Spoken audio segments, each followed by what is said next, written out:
Hello Flickering Myth family and welcome to our channel. My name is EJ Marino and today we are looking back at one of the most important TV shows of all time. Yes, Buffy the Vampire Slayer turns 25 today and we are looking back at this amazing horror-filled campy series. Today marks the 25th anniversary of Buffy the Vampire Slayer, which started out as a fun, campy little series on WB, which later evolved into UPN. Now it's the CW, I think. Yeah, this has been a journey, but why? Why does this show still matter all of these years later? We had 7 seasons, over 140 episodes, but we're still thinking about Buffy. This show still makes an impression, so why? I think it's honestly just a lot of things. We'll talk about it throughout this throughout this video. We have things like the characters, the story, the cultural impact. All of this comes together to really make a memorable experience. Why does this make a big impression on most millennials? This truly gripped us through our adulthood still. It's wild of what I think about Buffy when I saw it as a kid to where I am now, and wow, me and Buffy had the same college years. It's just weird seeing yourself grow through this character you saw growing up.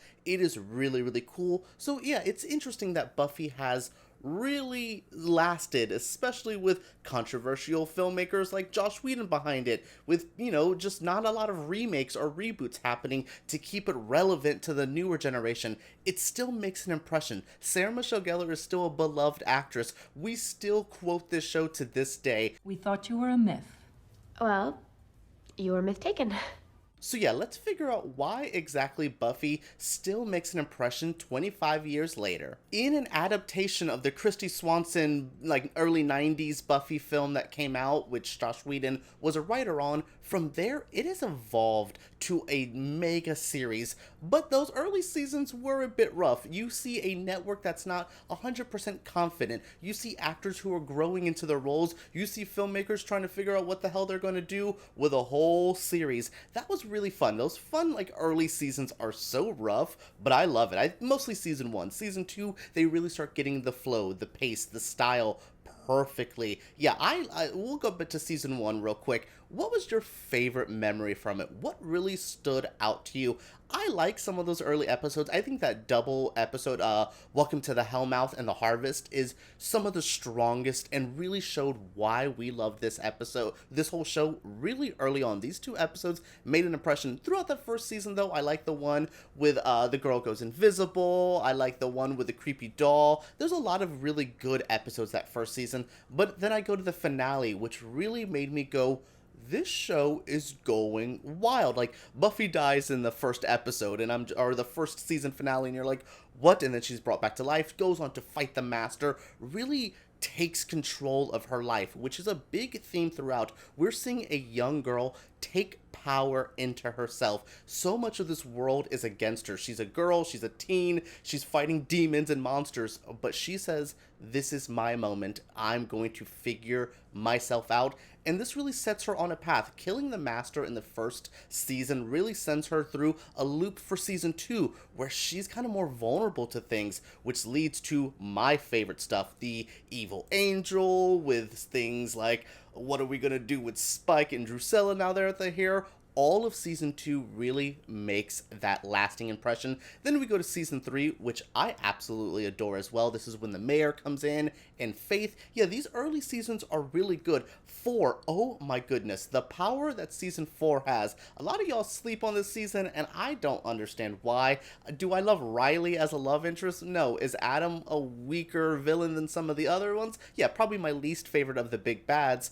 But I still think this is important, especially if you're in that young adult stage when you're going from high school to college. This season really speaks to me. And then season 5, I think, is the best season of the show. I wish it would have ended there. Season 6 has some of the best episodes, though, so I will not take away what season 6 does. And 7 exists. I'm not a big fan of 7. I know that there's going to be a die-hard season 7 fan out there offended by that. Not my personal favorite. So yeah, these stories really came together. I think back at some of my favorite episodes. Things like Once More with Feeling. We also have Hush. We have The Body. These are episodes that really, really stood out to me. There's also like smaller ones that I actually loved. Like I remember the one with Cordelia and Buffy go to that like frat house and it's the big snake guy. That one always made an impression for me. The Halloween episodes, the one that they're stuck inside the haunted house. Love that. Season 4 has some really good stuff in that college stuff. You all hate season 4 usually. I don't understand why. Also, look, I just talked trash about season 6, but it's Tabula Rasa, one of my favorite episodes as well. This series just has non-stop fun episodes. Again, even season 7 that I'm not personally a big fan of, there's the fun episodes there, like when they're all obsessed with the guy, the little varsity jacket dude. I thought the series finale was a strong entry as well. These stories really kept you going. We're seeing a younger, like I said, take power. We're also seeing a lot of metaphors for adulthood, for teenage life, for finding your sexuality. I mean, the addiction stuff, like when Willow gets deep into her addiction with magic, it is so true to actual, like, real life addictions. Really good stuff there. These stories were crafted so well, not just by Joss Whedon. This isn't like a glorification of him. He's a pretty trash human being. We've seen that in the last couple years. But I will say the writer's room, the team, the directors, the actors, they all really brought these stories to life and really made it stick with us. Again, 25 years later, and I'm still remembering how much emotional stuff. I still think about The Body. Oh my god, or that one episode when Joyce is sick and that like monsters on top of the ceiling the whole time. That stuff sticks with you forever. The monsters in Hush, oh my goodness, and that's what I love. 25 years later, and I'm still thinking about all of this. Oh, Sarah Michelle Gellar. I could do a whole video about how much this woman meant to me in the 90s and the 2000s, from Buffy to Cruel Intentions to hell, even I Know What You Did Last Summer, Scream 2. Oh my god, she's in The Grudge. Yeah, this was an actress I was so in love with. Still now. She's still an amazing human being, an amazing talent. I mean, she does voice acting on Star Wars and stuff. Yeah, I really love Sarah Michelle Gellar, but nothing will ever beat her power as Buffy. This was a young blonde girl. Again, Joss Whedon talks about it, I think in the season 1 director's commentary of like, we're used to seeing these girls get brutalized. Even if they're a final girl in a horror film, the hot blonde girl, she's still going through a lot. Buffy goes through a lot, but she remembers to stay strong, to stay herself, and to stay grounded. And that was really good reminders. Hey, Buff. Need a hand? No, thanks. Even at the toughest moments of her life, Buffy still had the Scooby gang around her, her group of friends. She still had love interests that, again, I don't love Spike and her together, but, you know, he was an important role to her. I love that all of these things came together to really make Buffy stand out, and it's brought to life beautifully by Sarah Michelle Gellar. She has so much charm in this show. I mean, even early on when she's still trying to figure out the character in season like 1 and 2, she's just so easy to love. I've never seen a lead character on a TV show as joyful and as fun to watch as Buffy. Even in the darker seasons when she's like going through it in like season 6, there's still a lovable charm to her. I mean, the stuff with the stupid double meat patty place or wherever she worked, yeah, I loved all of that. And again, I felt for this character, and Sarah Michelle Gellar effortlessly brought this character to life. One of the best TV roles ever. Again, I think of like lead actors on TV shows or lead characters, and I'm like, I loved Shameless, but Fiona and like, oh my god, Fiona and the kids kind of annoyed me. I really liked X-Files. Not a big Mulder and Scully fan. Like, those are the things that I like. It's hard to find a lead character that's as good, as memorable as I need to see her grow as Buffy was. But it's not just her group of friends there. I mean, Willow changed a lot for me. She was the weird, awkward, nerdy girl to becoming the magic friend, to becoming a bit gay, to becoming an addict and having to recover from that, to finding her true inner goddess. Willow is truly one of the best characters. I love Alyson Hannigan on this show, and I thought she was a really fun addition. There's also Xander, which I know Nicholas Brendon in real life is a hot mess right now, but I always liked Xander. Not my favorite character. If I'm gonna do a dude and Buffy, it's Giles. Giles is the best character.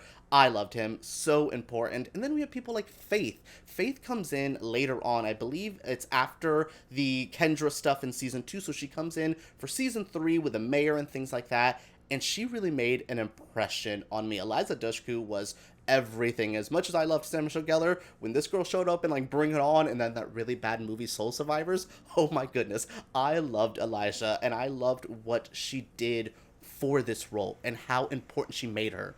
And you can't forget the minor characters like Cordelia and Oz and Dawn and the boyfriends like Riley, and remember Parker for that one episode? Oh my god. I think about Parker and how much I hated him and how much I dated dudes like him in college. Anyways, yeah, all of these like smaller characters. I mean, Cordelia, Charisma Carpenter is one of the best actresses on this show. Her growth from mean girl in high school to where she was at the end of Angel, or at least by the time she's done with it. Oh my goodness, love her. I loved Dawn. Michelle Trachtenberg got so much hate. I even wasn't a big fan, but she grew on me. Then you have people like Anya. Oh my god, has Anya made an impression? When when that actress showed up in WandaVision, I was just like, oh my god, it's on. Like, I love these people. These people felt like family. Every time you would tune in, you had to watch what they were doing. We don't get TV like this anymore. Again, I love my Euphorias, all these fun, crazy American Horror Story. I love all the shows that I watch, but nothing has really made me like weekly want to go, where are my best friends, the Scooby Gang and Buffy at, and how are they going to survive this week's insanity? I loved it. Again, these characters really brought everything up. I'm just going to sit here and think about Anya's fear of bunnies, or remember when Spike in the Pangs episode is like tied to the chair? Oh my god, he's a bear.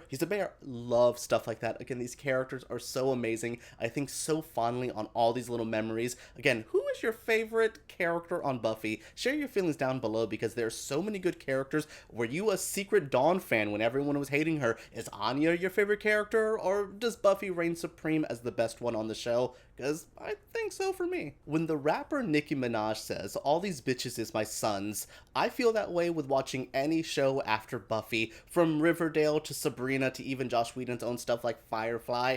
They all feel so inspired by what Buffy invented here. There's a lot of the Monster of the Week stuff. I know X-Files and Buffy were kind of around the same time doing this. You know, like, here's a monster, we fight them of the week, but there's the big bad for the overarching season. Yeah, I love that. These were things that like really started in the 90s. Buffy really invented a lot. This strong, kind of sassy, kick-ass lead female, we didn't really get a lot of those in the 90s until Buffy, and then Joss Whedon ran this kind of character into hell, and like all the Avengers have like the same kind of comedy, which is something I don't think he did on Buffy. I thought everyone had their own personality. Later on in his creative work, I think Joss Whedon gave everyone a blank, like, I like pop culture personality. Again, the pop culture stuff. Much like Wes Craven would Scream, the way that Buffy started the conversation of like referring to things in pop culture, like they're called the Scooby Gang. There's a lot of stuff about vampire movies, and they are like big film stuff. There's a lot of things in this show that I'm like, wow, where we are now with entertainment, with pop culture, Buffy really did a lot of that. So the only show that I think ever got close to Buffy was the Sabrina show that was on Netflix. I think that was so close to the elements of Buffy, with our fun, kick-ass, sarcastic blonde lead and her group of friends trying to solve mysteries and fight a big bad. There was a lot of elements there that I felt was very inspired by, and it worked. It really made that, it called me back to that time, but again, nothing ever really hit like Buffy. What is another show that you think Buffy inspired? Is there another amazing series that you're like, wow, this feels like the Buffy formula that this started? I mean, things like Supernatural. We would never have Supernatural if it wasn't for Buffy. Charmed, which started a little later than Buffy, again, feels so inspired by the formula that and X-Files started. I love the cultural impact of Buffy. Alright everyone, that is it for my 25th anniversary look at Buffy the Vampire Slayer. What did you think of this video? What do you think of Buffy? Can you believe it turns 25? What is your favorite episode? Who is your favorite character? Share your feelings down in the comments below. Subscribe to Flickering Myth, because we make videos like this every single week, and give me a thumbs up if you did enjoy. Alright everyone, let's talk about Buffy, Sarah Michelle Gellar, and this amazing iconic series down below.